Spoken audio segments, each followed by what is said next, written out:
Hello everyone, if you wanted to know how you can download Hytale for free on your computer, then you have come to the right place because in this video I'm going to show you how easy it is to get Hytale for free on your computer easily. So first off, you're going to open up your web browser and then you're going to search for Hytale, and then you're going to click onto this first link from Hytale.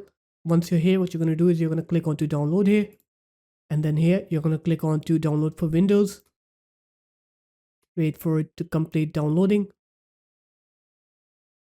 Once it's done downloading, open it up and install it. Select the location,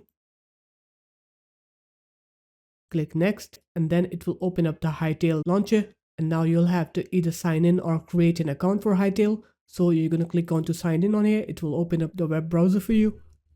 You can sign in with any of these platforms or you can create an account. I'm going to sign in with Google. And then it will ask you to verify your birthday. And after that, you'll have to agree to their terms. So just click on to both of these things. Click continue then. Verify your account. And once you're done with creating your account, just click on sign in on here and then sign in with your details.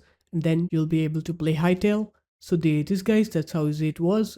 If you guys found this video helpful, make sure to leave a like, comment and subscribe to the channel. And I'll see you in my next video. Peace.